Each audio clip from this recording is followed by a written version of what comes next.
மக்களுக்கு ஒண்ணு செய்யணும் அப்படின்னு நினைக்கும் பொழுதுதான் இந்த மாதிரி என்னுடைய திரைப்படங்களை நான் இப்படிப்பட்ட விஷயங்களை நான் வச்சு இவ்வளவு தூரம் என்னுடைய கருத்துக்களை கூட நான் சொல்லிட்டு இருந்தேன். கேப்டன் பிரபாகர்ல கூட அந்த அந்த நேரத்திலே இவங்க வீரப்பனை பிடிக்காதனால கூட அந்த நியாயங்களை கற்பித்து எதனால் அப்படின்னு நான் சொல்ல ஆரம்பிச்சேன். அப்படி என்னுடைய எண்ணங்கள் எப்பயுமே இப்ப ரமணா படத்தை பார்த்தீங்கன்னாலும் அந்த ரமணா படத்தை இயக்குனர் முருகதாஸ் அவர்களை வந்து பேட்டி காணும் போது அவங்க சொல்லியிருக்காரு, இந்த கதையை விஜயகாந்த் வைத்து சொன்னால்தான் எடுபடும், வேற யாரை வச்சு சொன்னாலும் எடுபடாங்கிற ஒரே காரணத்துக்காக தான் நான் அவரே வச்சு எடுத்தேன் அப்படின்னு. இப்படி நான் என்னுடைய திரைப்படத்துறையில என்னுடைய கருத்துக்களையும் நான் செய்கின்ற உதவிகளை செஞ்சுக்கிட்டு வரும் பொழுது அதை எல்லாருமே விமர்சனம் பண்ணாங்க.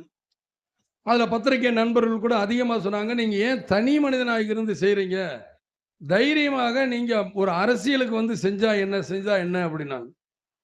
நானும் அது பொறுமையை காத்துக்கிட்டே இருந்தேன், பொறுமையோட கேட்டுக்கிட்டே இருந்தேன். அப்புறம் எங்க பார்த்தாலும் சொல்லுவாங்க, அண்ணா இந்த மாதிரி மீட்டிங் போட்டா திட்டுறாங்க, போர்டு வச்சா திட்டுறாங்க, நான் போலீஸ் ஸ்டேஷன் போவேன் காலையில ஒரு பிரச்சனை அப்படின்ட்டு உக்காரு அப்படிம்பாங்க. திடீர்னு பார்த்தா எந்திரிம்பாங்க. என்ன பார்த்தா ஒரு கட்சிக்காரங்க வந்துட்டாங்க, அப்புறம் என்னங்க என்ன சொல்லுங்க அப்படின்னு போலீஸ் ஸ்டேஷன்ல பேசுவாங்க.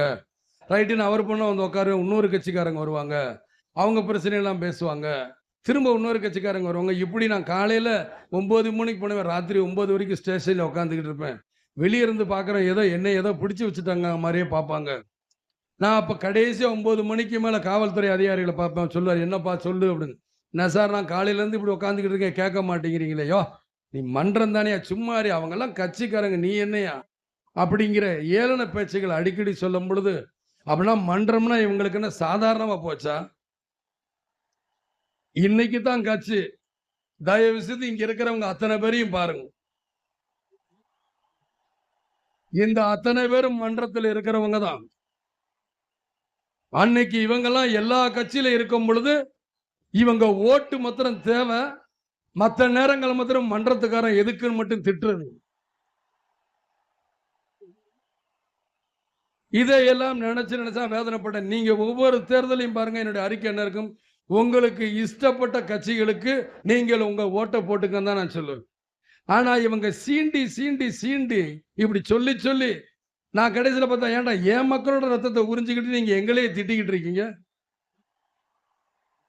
தேர்தல் நேரத்தில் வந்து ஓட்டு போடுன்னு கூட்டுக்கிட்டு காருக்காரா சுத்துறது, அதுக்கப்புறம் முடிஞ்சோன்னா கலட்டி தூர தூக்கி போட்டு போய் தலை நீ போ அப்படிங்கிறது. இதெல்லாம் தான் என் மனசுக்குள்ள தோன்றிதான், ஏன் நம்ம ஒரு கட்சியா இருந்தா என்ன? அதே நேரத்தில் அரசியல நடக்கிற கோளாறுகளை நான் பார்த்திருக்கேன். உங்களை மாதிரி நான் ஒரு அடியிலையும் யோசனையும் நிதானமும் இருக்கணும்னு தான் முடிவு பண்ணி தான் வந்திருக்கிறோம். நாம யாரு, நாம எவ்வளவு ஸ்ட்ராங் அப்படிங்கறதெல்லாம் சும்மா வாயில சொல்லக்கூடாது, செயல்ல காட்டணும். அதை நிரூபிக்க அரசியல்ல நம்ம என்ன ஸ்டாண்ட் எடுக்க போறோங்கிறது தான் ரொம்ப இம்பார்ட்டன்ட். ஏன்னா அதுதான் நம்மளுடைய எதிரிகள் யாருன்னு சொல்லும். அப்படி ஒரு கரெக்டான ஒரு ஸ்டாண்ட் எடுத்துட்டாலே நம்மளுடைய எதிரிகள் யாருன்னு நாம சொல்ல தேவையில்லை, அவங்களே நம்ம முன்னாடி வந்து நின்று நம்மளை எதிர்க்க ஆரம்பிப்பாங்க.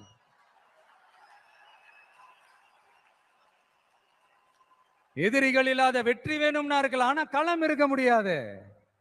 அந்த களத்துல நம்ம வெற்றியை தீர்மானிக்கிறது நம்மளுடைய எதிரிகள் தானே. நாம கட்சி அனௌன்ஸ் பண்ணப்பவே, அதாவது பிறப்புக்கும் எல்லா உயிருக்கும்னு திருக்குறளோட உயிர் நாதத்தை நம்மளுடைய அடிப்படை கோட்பாடா கொள்கையை அறிவிச்சப்பவே நம்மளுடைய உண்மையான எதிரி யாருன்னு டிக்ளேர் பண்ணிட்டோம். பிறப்பை வச்சு ஏற்றத்தாழ்வு இல்லவே இல்லை, அது கூடவே கூடாதுன்னு ஒரு சமதர்ம சமத்துவ கொள்கையை கையில எடுத்தப்பவே இங்க கொஞ்சம் கதறல் சத்தம் கேட்க ஆரம்பிச்சது.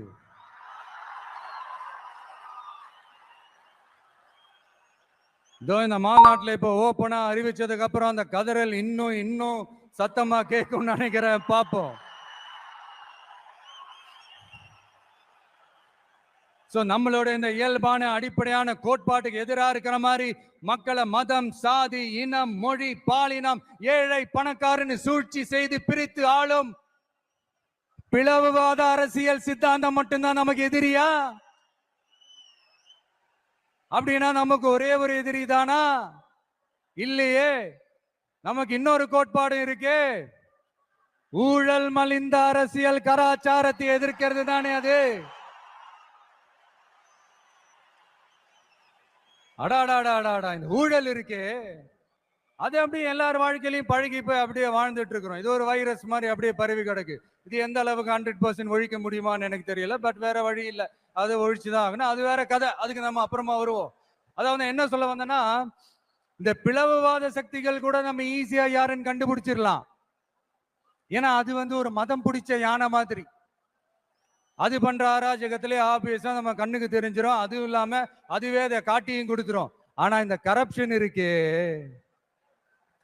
அது எங்க ஒளிஞ்சிருக்கு, எப்படி ஒளிஞ்சிருக்கு, எந்த ஃபார்ம்ல ஒளிஞ்சிருக்கு, கண்டுபிடிக்கவே முடியாது. கருத்தியல் பேசி கொள்கை நாடகம் போடும், கலாச்சார பாதுகாப்பு வேஷமும் போடும்.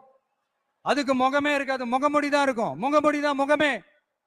இப்படி முகமுடி போட்ட கரப்ஷன் கபடதாரிகள் தான் இப்ப நம்ம கூடவே இருந்துகிட்டு இப்போ இங்க நம்மள ஆண்டுகிட்டு இருக்காங்க. S, I repeat,